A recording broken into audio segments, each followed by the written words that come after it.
chỉ bày vek ule ai zani na thon thu dang Greek thon thu karon chia lại do na part 1 lại part 2 kan chena nga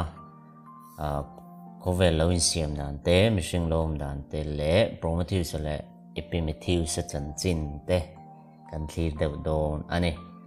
ole like le comment na te khan like le comment te ka share lo ila share lo bogila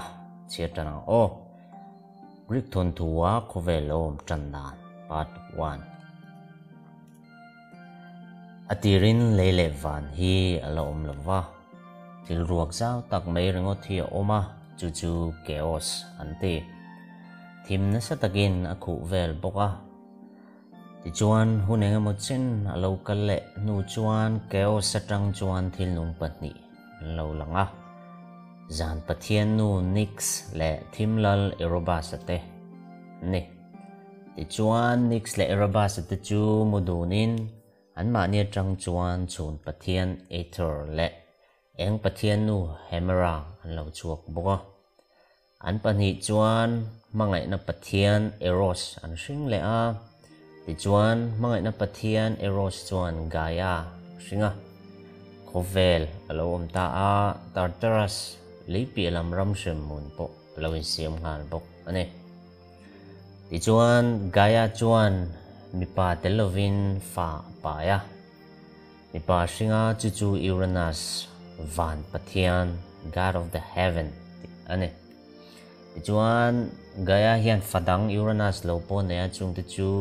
Aurea tlang pathian ti le Pontus tuipui pathian ti te anei bok ane ti chuan Gaia chuan afapa Uranus chu pasala anei zuya Gaia ile Uranus te chuan fa rap thak tak mai paruk anneya chung te chu khana Cyclops hi pathum anne ming te chu Argus Brontes le Sterops ate anne a he Cyclops kan ti chuan million tak mai mit pakhat chi nei kan tiang chi kha ania game scale rin chuan kan hriat ka ring ti chuan pani na chuan Hecaton curse ti ania heng chi lusom nga le ban za thep nei kan tiang chi kha nia pathum an nei boka ti chuan an fa in fa paruk an nei a Uranus ne nima sele Uranus chuan an fa million le maksak tak te chu heng ram sarap thak te hi kapum thelo pathian kan ni a pathian te chu thafam kim tu kan ni chu wangin heng thil siam rap thak tak te hi van raman ve thei lawang kan pai chuak tur ani tin leipi lam khovel shem mun shom tak Tartarus an vai chuan pai lutin akal tavaka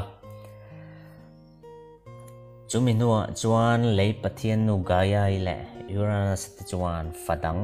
som le pani lai an nei le chung ho chu Titans kan ti ho kha ni a an ming hi kan soi vek lo mayanga pathian te nu Gaia chu apasal Uranus nun ron na wang ro chuan alom lo le maya afamasa Cyclops te chunga thil ti awang chuan athin ure theilova apasal ina ni eng muto ngai lo tura Tartarasa apai lu afa te chu lakir le a apasal laka phubalak theina hun tu rem chang amel rurenga afa Titans te zinga te ber Cronus timekeeper hun pathian kan ti chupa apa ang bokanun rong le hoi sen chu an unaw zinga Uranus machon tura anu Gaia I thop ngam omchun ani le pathian nu Gaia chuan apa be na tu ral thuama Cronus chu fawa siam tak mai hi pe a side kan tiang chi khamo Cronus hian apa Uranus ina Tartarus a unaw paruk thi theilo te atan ti thu ero shevelova apa ai o a pathian telal le pathian chung nung berni theina kong thaber ni a hriat awangin anu Gaia chu athurol pui ve mai ani anu Gaia ero chuan tùm chua lâu đăng đấy xì à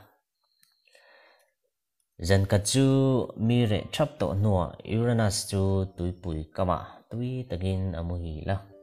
amun na kiang lok thing buk phena re tak lo biruto Cronus chuan thom dim tagin avapan phei chema afawa siam tak chuan apa ser chu ale sak tal hlok aya aser le thlak chu tuipuya chuan apaya apa ser tang chuan ti se chak na moi na le mangai na pathian nu mel thatak me Aphrodite alo piang ta ane chuan apa chu thatin apa ti se na tang chuan million giant kan ti le Astri nymph Erinis te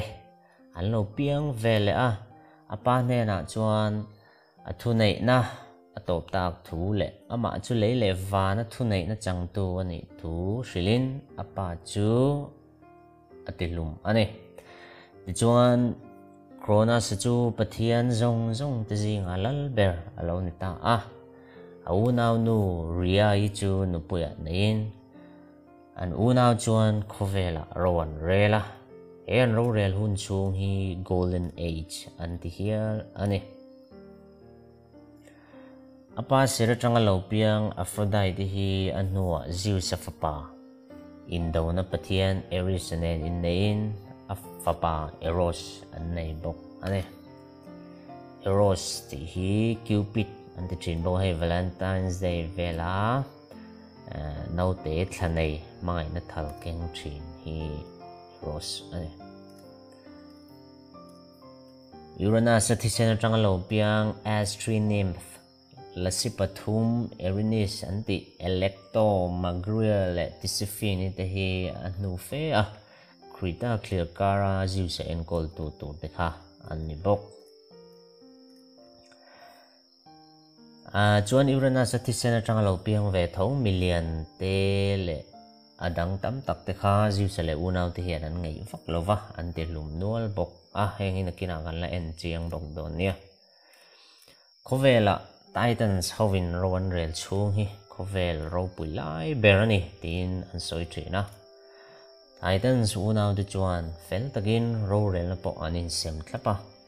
Titans unau zinga no pang ber Cronus chu a ho tu ber ani a hun pathian ani boka unau nu ria chu nu puya nei kan ti to kha ria chu thiang lim na pathian nu ani a meiche zong te en kol tu ani bok lấy pathian nu Gaia I fadang Cyclops te apa Uranus in tartara sa atan tir te chu Titan Cronus chuan chuan tir tu te chuang lova achan chu apa be don lai khan nu hian athil tum ruk chu a hril du lo wang ane Gaia in Cyclops te a chu du lo wang chuan Cronus alaka chuan Gaia chu thin rim le a ti chuan hrilo na thu apuang ta dum mea chu Cronus hian fa anei huna apa ti ang bok hian fa ten alal nan laron chu sang don ani ti thu hi ti chuan la Cronus chuan anupui a farnu ni bok ria chu amangai le na in alal chutleng chu fapa te zinga pakhatina chu sak ton ti an chia anui na lo kha ala sherenga an fapiang masaber Hades mithikua rorel tu chu apum chuan adol ta deya in an fanei dang Demeter sikle sa en kol tu le thlai chi that na pathian anti te Hera Zeus anu pui tu te Poseidon tui pathian le liang hieng tir tu anti te le Hestia mishing thin lung veng tu le chung ko engkol tu pathian nu anti de chu apum chunga chuan adol ta veka achan pok an soi to kha afa de zinga mi tu emoni ber hian alal nan laron chu sak don tlatin aringa chu lau thonga afa te khan dam tir adu lawani afa piang te dol zela wang chuan nu pui ria hi chu alung chia in athin ur le a ti chuan anu Gaia I hna kalin ti dan tur avazo taringoda Gaia I chuan tuna ria in a pai mek no te paruk na yan Kronos chu ala hne don thu alo shilta a ti chuan ria I chuan Krita thlir kara mount dictate langa puka chuan fa a hringta a minga Zeus asa a chuan la si Erinis ite nymph kan ti ho te Electo ite Margaret le Tisiphone te chuan en Colin kel nu te in an choma ano pan zual chung chu Zeus chuan Crete thlir kara chuan anu na pang chota a ria I chuan anu thuron chu zomin Kronos a hne na akir le chuan an fasen thom no chuan lungtum a fun ta deya Kronos a hne na hlan pa in atana a hrin sak fapa ani thu a hrila Kronos a chuan engkhosoi set lovin chu lungtum chu lain a dol ta pop maya bumin a om ti reng a hrelo Kronos chuan a fapa te zinga pakhat chu